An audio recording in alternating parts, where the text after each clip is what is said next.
চট্টগ্রামে ভোররাত থেকে টানা বৃষ্টিতে নিচু এলাকায় সৃষ্টি হয়েছে জলাবদ্ধতা, ভোগান্তিতে সাধারণ মানুষ। এছাড়াও উপকূলে ভারী বর্ষণের আভাস দিয়েছে আবহাওয়া অধিদপ্তর। পটুয়াখালীতে সকাল থেকে আকাশ মেঘলা, বইছে ঝোড়ো হাওয়া। সমুদ্রের ঢেউয়ের তোড়ে কুয়াকাটা সৈকতেও দেখা দিয়েছে ভাঙন। আর এসব বিষয়ে বিস্তারিত জানাতে চট্টগ্রামের চকবাজার থেকে যুক্ত হচ্ছেন সহকর্মী কাজী মাহফুজ। এছাড়াও কুয়াকাটা থেকে যুক্ত হচ্ছেন জসিম পারভেজ। প্রথমে যাচ্ছি চট্টগ্রামে। মাহফুজ, জানাবেন কখন থেকে বৃষ্টি হচ্ছে আর মানুষের ভোগান্তি আসলে এই মুহূর্তে কেমন দেখছেন?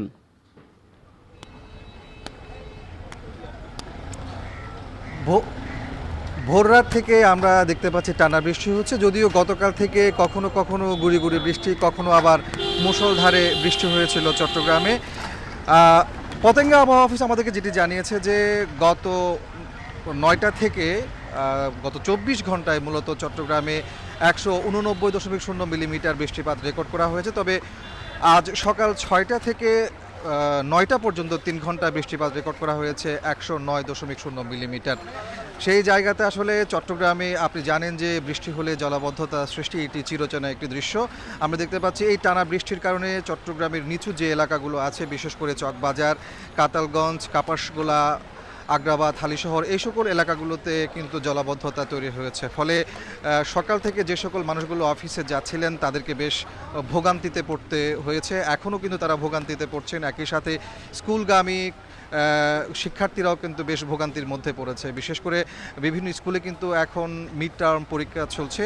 সেই পরীক্ষায় অংশগ্রহণ করতে গিয়ে অনেকটা কাদা এবং ময়লা পানি মারিয়ে তাদেরকে শিক্ষা প্রতিষ্ঠানে যেতে হচ্ছে। আমরা একটু দেখানোর চেষ্টা করছি চট্টগ্রামের চকবাজারের একটি মার্কেট, যেখানে কিন্তু হাঁটু সমান পানি ঢুকে পড়েছে। ফলে নিচতলার যে দোকানগুলো আছে সবগুলোতেই পানি ঢুকে যাওয়াতে মালামাল নষ্ট হয়েছে বলছেন এখানকার ব্যবসায়ীরা। তার আশপাশের যে দোকানদারগুলো রয়েছেন, বিশেষ করে কাঁচামালের যে দোকান, সেখানেও কিন্তু পানি ঢুকে যাওয়াতে মালামাল নষ্ট হওয়ার সাথে সাথে তাদের আর্থিক ক্ষতি হয়েছে এমনটি জানিয়েছেন।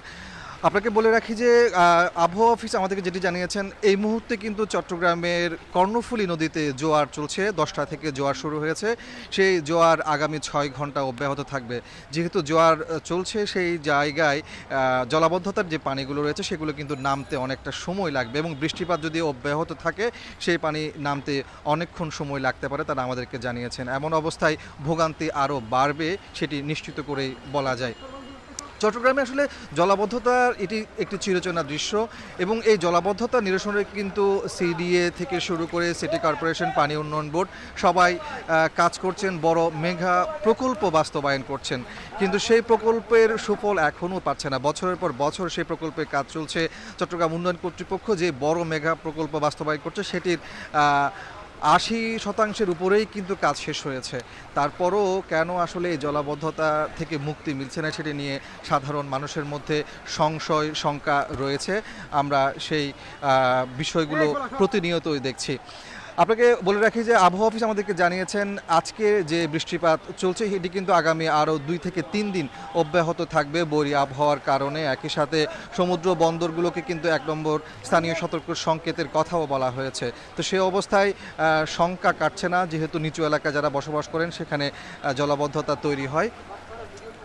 আমরা আপনাকে বলে রাখি যে চট্টগ্রামে জলাবদ্ধতার কারণে যে আর্থিক ক্ষতি হয় সেটি তো রয়েছে, পাশাপাশি ভোগান্তি, সেই ভোগান্তির কথাই কিন্তু মানুষ বারবার করে বলছে। আমরা একটু দেখানোর চেষ্টা করছি যে পানি যে সকল মার্কেটগুলোতে পানি ঢুকে পড়েছে সেই পানিগুলো মূলত পাম্পের মাধ্যমে তারা অপসারণ করার চেষ্টা করছেন, কিন্তু একদিক দিয়ে অপসারণ করলে অন্য দিক দিয়ে আবারও পানি ঢুকে পড়ছে। সেই দৃশ্যগুলো আমরা এখানে দেখতে পাচ্ছি। তো সব কিছু মিলিয়ে বলা যায় যে চট্টগ্রামে এই যে বৃষ্টি হলে জলাবদ্ধতা সৃষ্টি এবং মানুষের ভোগান্তি, সেটি কিন্তু অনেকটা চরম পর্যায়ে রয়েছে, বিশেষ করে নিচু এলাকার মানুষগুলোর কাছে।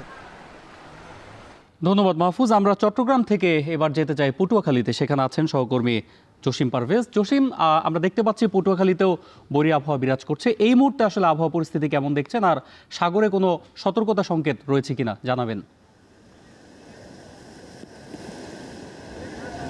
আসলে এই মুহূর্তে সমুদ্রে কিন্তু জোয়ার শুরু হয়েছে, আর জোয়ারের যে উত্তাল ঢেউ সেগুলো কিন্তু তীরে আছড়ে পড়ছে। আপনি আমার পিছনে দেখতে পাচ্ছেন যে এখানে যে সমুদ্রের ভাঙনে কুয়াকাটা সৈকতের যে পর্যটন সেবায় যারা নিয়োজিত যে ট্যুরিস্ট পুলিশ রয়েছে, সেই ট্যুরিস্ট পুলিশের যে এখানে যে অবস্থান করা যে শেড রয়েছে, ঘর, সেই ঘরটি কিন্তু বিধ্বস্ত বিপর্যস্ত হয়ে পড়েছে। এখানকার প্রায় 5 থেকে 7 ফুট এলাকা দেবে গিয়েছে এবং এখানকার যে এবছরের যে অমাবস্যার যে এই তিথি, এই অমাবস্যার তিথিতে এরকম বিধ্বস্ত বিপর্যস্ত হয়ে পড়েছে কুয়াকাটা সৈকতের বিভিন্ন পয়েন্ট।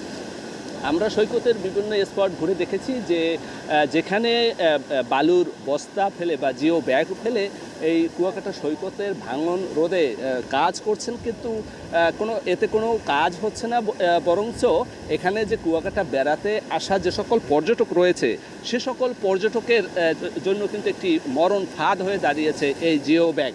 আর এই জিও ব্যাগের কারণেই কিন্তু আমরা মনে করছি যে প্রতিনিয়ত পর্যটকরা এখানে আহত হচ্ছে এবং এখানকার যে সৌন্দর্য সেটিও কিন্তু নষ্ট হচ্ছে। আপনাকে আরও জানিয়ে রাখি যে আরও 2-1 দিন এরকম বৈরী আবহাওয়া থাকার সম্ভাবনার কথা আবহাওয়া অধিদপ্তর আমাদেরকে নিশ্চিত করেছে এবং এখন পর্যন্ত যে নিম্নচাপের প্রভাব সেটি কিন্তু আমরা দেখতে পাচ্ছি।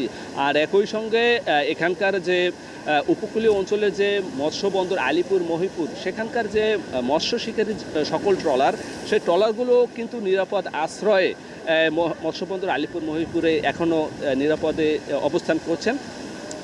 আপনাকে আরও জানিয়ে রাখি, কুয়াকাটা সৈকতের যে জাতীয় উদ্যান রয়েছে সেই জাতীয় উদ্যান সেটিও কিন্তু ভাঙনের মুখে পড়েছে এবং অনেক স্থাপনাই ইতিমধ্যেই বিলীন হয়ে গেছে। এছাড়া যে মেরিন ড্রাইভ বলা হয় বা সৈকত সংলগ্ন যে সড়ক রয়েছে সেটিও কিন্তু রক্ষার জন্য কিন্তু চেষ্টা করা হলেও কিন্তু শেষ রক্ষা এ বছরের মৌসুমে, এই যে বর্ষা মৌসুমে সে টেকবে কিনা সে নিয়ে শঙ্কা প্রকাশ করছেন। এতে মারাত্মক ঝুঁকি বা শঙ্কার মধ্যে রয়েছে সৈকত সংলগ্ন যে সকল ফিশ ফ্রাই বা দোকান রয়েছে, সেই মার্কেটে যে দোকানগুলো রয়েছে সেই দোকানিরা তারা কিন্তু শঙ্কার মধ্যে পতিত হয়েছে। এক কথা বলা যায় যে বৈরী আবহাওয়ার কারণে উপকূলীয় অঞ্চলে ঝড়ো হাওয়া বয়ে যাচ্ছে এবং একই সঙ্গে সমুদ্র উত্তাল থাকায় উত্তাল ঢেউয়ের তাণ্ডবে সৈকতের বিভিন্ন পয়েন্টে ভাঙন শুরু হয়েছে। এই ছিল আমার কাছে সবশেষ। বৈরী আবহাওয়া পরিস্থিতির খবর জানাতে চট্টগ্রাম থেকে সহকর্মী মাহফুজ এবং পটুয়াখালী থেকে যুক্ত ছিলেন জসিম পারভেজ।